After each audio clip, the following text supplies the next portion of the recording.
एक बार एक गांव में हाथी आया और उस गांव में हाथी किसी ने नहीं देखा था। पूरी गांव की भीड़ चली गई हाथी को देखने के लिए और उस गांव में 4 अंधे भी थे। चारों अंधे हाथी देखने के लिए जाते हैं। किसी ने हाथी का पैर टच किया तो बोलता है यार हाथी तो खंबे जैसा है। दूसरा अंधा जाता है, बोला हम भी टच करके देखते हैं। पूंछ पकड़ता है, बोला तू बेवकूफ बना रहा है लोगों को, हाथी तो भाई रस्सी जैसा है। तीसरा जाता है पेट पकड़ता है, बोला हाथी तो ड्रम जैसा है। अगला जाता है सूंड पकड़ता है, हाथी तो सांप जैसा है। प्रॉब्लम यह है कि नेटवर्क मार्केटिंग इंडस्ट्री जिस समाज में हम लोग आज तक देखते आए हैं ना, लोगों ने इन अंधों जैसा हाथी को अंधे जैसे एनालाइज किया, हमारे समाज ने इस इंडस्ट्री को वैसे ही एनालाइज किया। तो जब हम लोगों ने कोशिश किया इस इंडस्ट्री में आके लोगों को यह बात बताने की, तो वो अंधा समाज इस इंडस्ट्री के जिस रूप को देखा था, हमें कोशिश कर रहा है वही रूप समझा दिया जाए। अब चूंकि हम सारे लोग मेंटली ग्रस्त हैं, बचपन से लेकर प्रेशर झेलते झेलते असफलताओं ने इतना ठोका है, हर तरह से इतना बजाया है, सबको हिम्मत ही नहीं होती। लगता सबको है काश BMW मेरे घर में होती। लगता है नहीं लगता है? लगता सबको है काश मेरे घर में लाखों की इनकम होती। लगता है नहीं लगता है? तो फिर काम क्यों नहीं करते? वजह सिर्फ एक है, हिम्मत जवाब दे देता है, भरोसा जवाब दे देता है। लगता है ये सब चीजें हमारे लिए तो नहीं है। है ना? एक महावत किसी हाथी को बांधता है पतले से रस्सी में। उस हाथी के अंदर इतनी ताकत होती है कि बड़े आराम से उसको तोड़ के बाहर निकल जाए। आप सोच के देखिए, जो हाथी बड़े बड़े पत्थर को उठा के फेंक सकता है, बड़े बड़े पेड़ को उखाड़ सकता है, क्या वो हाथी पतली रस्सी को नहीं तोड़ सकता? तो फिर बंधा क्यों रहता है? वजह यह है कि जब महावत हाथी छोटा था उस समय उसे उसी रस्सी में बांधा करता था। ताकत कम थी, जोर लगाया पैर में जख्म हो गया, फिर जोर लगाया फिर नहीं टूटा, पैर में जख्म हो गया। अगली बार जोर लगाता था तो वो जख्म दर्द करता था, और यही दर्द बचपन से हाथी के दिमाग में बैठ गया है। अब आप सोच के बताइए, हाथी को किसने बांधा? मानसिकताओं ने या रस्सी ने? अब अपने अंदर झांकिए और एक बार सोचिए, क्या ऐसी मानसिकताओं ने आपको भी तो नहीं जकड़ के रखा है? यह सवाल आपको अपने आप से पूछना माय डियर फ्रेंड। मैं नहीं बोलूंगा आप इस काम को करो। अरे इतने लोगों ने पैसे कमाए, उससे क्या फर्क पड़ता है? जब तक आपका मन ही नहीं बनेगा काम करने का तो फिर कोई फायदा नहीं है। सोच के देखो कि मेंटलिटी ने कहीं आपको भी तो जकड़ के नहीं रखा है। उस मेंटलिटी को तोड़ना पड़ेगा। जिस मानसिकताओं से हम ग्रस्त हैं और जिन मानसिकताओं ने हमें बेवश किया है यह सोचने के लिए कि तेरे से यह काम नहीं हो सकता, उस मानसिकताओं को तोड़ना पड़ेगा मेरे दोस्त, तब आएगी सफलता। क्या आप तोड़ सकते हो? ऐसे नहीं, क्या आप तोड़ सकते हो? और खुद की मानसिकता तो तोड़ो ही, बगल वाले की भी मानसिकताओं को तोड़ना पड़ेगा, क्योंकि यहां अकेला कोई आगे नहीं बढ़ सकता, सबको खींच के लेके जाना पड़ेगा। हमने कुछ भी नहीं किया माय डियर फ्रेंड, कुछ भी नहीं किया। जब से इस बिजनेस की शुरुआत किया है, हम भी आम लोगों से मिलते थे। ये जितने भी लोग हैं, जितने बड़े बड़े अचीवमेंट की बात कर रहे थे, सोच इनकी भी छोटी थी। ये लोग भी आगे बढ़ने से डरते थे।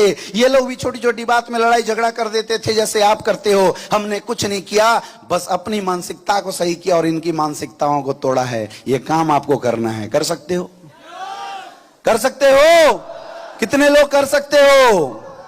और अगर आज नहीं किया तो मेरे दोस्त, इस दुनिया में कल कभी नहीं आता है। आपने सुना होगा, लोग बोलते हैं फलना के घर में छप्पर फट के धन की बरसात हुई। इतिहास गवाह है, आज तक किसी न्यूज चैनल में लाइव नहीं आया कि छप्पर फटा सोना चांदी गिर रहा हो। आया क्या? आया? तो बात गलत हो गया ना। झूठ बोलते हैं ना पुराने लोग। झूठ नहीं बोलते। होता यह है कि इंसान को ऊपर वाला जब मेहनत करता है इंसान, तो एक अपॉर्चुनिटी उसकी जिंदगी में देता है। जो इंसान उस अपॉर्चुनिटी को पकड़ के मेहनत करता है, उसके घर में धन की बरसात हो जाती है। तब यह कहावत बोली जाती है। और जो लोग अपॉर्चुनिटी देखने के बाद भी मुंह बना के बैठे रहते हैं, उनके पल्ले कुछ भी नहीं पड़ने वाला। अब ये डिसाइड हमें करना पड़ेगा, डिसाइड हमें करना पड़ेगा कि हम रियल में इंसान मर्द हैं या धरती के बोझ हैं। ये डिसाइड हमें करना पड़ेगा। माय डियर फ्रेंड, कामचोर तो नहीं हो, कामचोर तो नहीं हो। बहुत सारे लोग इनकी स्ट्रगल स्टोरी सुनने के बाद ये सोच रहे होंगे यार यहां तो मेहनत बहुत है। बताओ इस दुनिया के किस काम में मेहनत नहीं है? किस काम में मेहनत नहीं है? एक किसान जब खेती बोता है, रात को 10 बजे, जिस समय ठंडी के मौसम में सारे लोग घर में रजाई में सो रहे होते हैं, वो अपना सामान उठाता, लालटेन उठाता और खेतों पे जाके उठराते हुई ठंडी में रात बिताता है। क्या मेहनत नहीं है? नहीं है क्या मेहनत? नहीं है मेहनत। और उससे ज्यादा मेहनत क्या हमें करना पड़ता है? क्या नहीं करना पड़ता माय डियर फ्रेंड। रिक्शा वाला डेली का 500 रुपए की इनकम करता है, लेकिन रात को 12 बजे, 1 बजे, 2 बजे, जितनी बजे भी ट्रेन आए, नींद आ रही है, फिर भी कोई पैसेंजर आता है, भाई साहब चलना है, तुरंत निकल जाता है। क्या मेहनत नहीं कर रहा है? अरे उन सब की बात छोड़ो, आप भी तो अपनी जिंदगी में कोई ना कोई काम कर रहे होंगे। एक बार सोच के देखिए, क्या आप मेहनत नहीं कर रहे हैं? कर रहे हैं, नहीं कर रहे हैं? अरे जब मेहनत ही करना है तो चिल्लरों के लिए मेहनत क्यों करें? चिल्लरों के लिए मेहनत क्यों करें? जब मेहनत ही करना है तो एसलीपीएस वेलनेस में आके लोगों से मिलके, लोगों से बात करके, लोगों से मुलाकात करके, लोगों की सेहत सही करके करोड़ों के लिए मेहनत क्यों ना करें? करना चाहिए, नहीं करना चाहिए? यस या नो? यस या नो? और याद रखना, आज हम गरीब हैं क्योंकि हमारे खानदान में किसी पुरखों ने इतनी हिम्मत नहीं की थी मेहनत करने का। अगर कर दिया होता ना किसी एक माइकल लाल ने, तो हम भी अमीर के घर में पैदा लेते। यस या नो? जितने लोगों के घर में गरीबी है, इसलिए है क्योंकि ऊपर के 4-5 पुश्तों से साला किसी ने मेहनत ही नहीं किया। सब खाए पिए पैदा किए और हमें छोड़ दिए। किसी एक माइकल लाल ने अगर हिम्मत किया होता तो शायद हम भी पैदा होते अमीरी का ठप्पा लगा के। यस या नो? अब आप सोचते हैं मेरा बेटा करेगा। अरे तू किस लिए पैदा हुआ है? क्यों टाल रहा है बेटे के ऊपर? हमारी जिंदगी तो हो गई, तो आज मर जा, 10 साल और जिंदा रहने की जरूरत क्या है? ऐसे भी ऑक्सीजन की कमी चल रही है। यस या नो?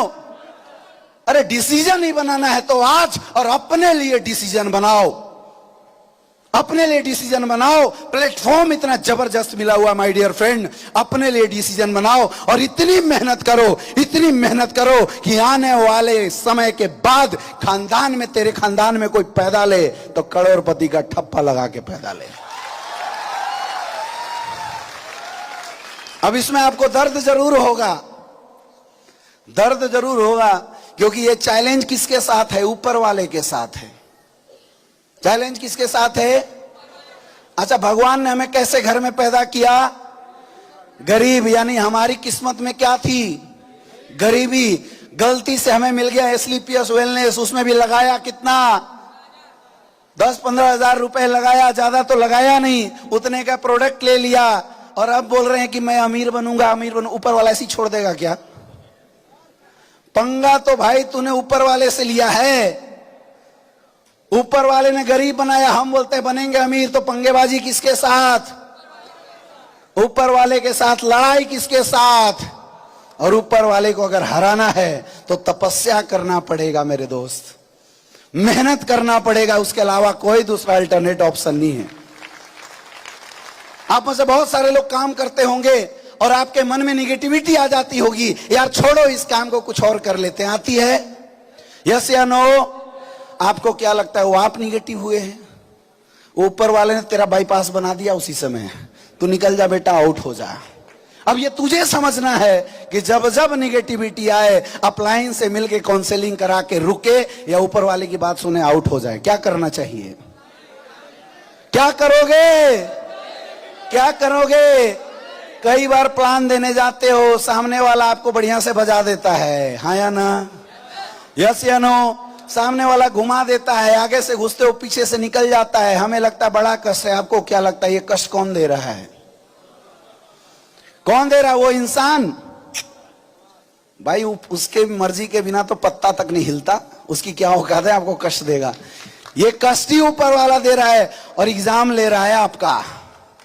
ये छलनी लगा के रखा हुआ है। अच्छा सोचो, यहां बैठे सारे लोग करोड़पति हो गए तो दुनिया चलेगी क्या? नहीं चलेगी, चल ही नहीं सकती। ऊपर वाला छलनी लगा के आपका एग्जाम लेगा, आपको हर तरफ से ठोकेगा, बजाएगा। अगर मर्द के बच्चा हो तो हर ठोकने बजाने हर एग्जाम को क्वालिफाई कर जाना, 100% डायमंड बन जाओगे। और ये कोई काम कठिन नहीं है मेरे दोस्त, ये काम कठिन नहीं है, क्योंकि हर जगह आप अकेले हैं। यहां एसलीपीएस पूरा परिवार आपके साथ है। ये काम बहुत कठिन नहीं है, आपको खुद के अंदर से भरोसा करना पड़ेगा। कर सकते हो, ऐसे नहीं कर सकते हो, दिल से आवाज निकालो, कर सकते हो, दिल से आवाज निकालो, कर सकते हो। थकोगे तो नहीं, हारोगे तो नहीं। सामने वाला गिरेगा, खींच के उठा लेना है। कैसे? खींच के उठा लेना है। एक बार उठा के दिखाओ बगल वाले को, खड़े हो जाओ एक बार सारे लोग, बगल वाले को खींच के उठाओ। ना खुद थकना है, ना अपने डाउनलाइनों को थकने देना है। वो बोलेगा 8 घंटे से बैठा हूं यार, पता नहीं कहां मार रहे हैं, लेकिन उसकी हाथों को पकड़ के खींच के एक ही बात बोलना है कि मेरे दोस्त 3 साल टिक जा, 3 साल कष्ट होंगे, उसके बाद तेरी जिंदगी मजे।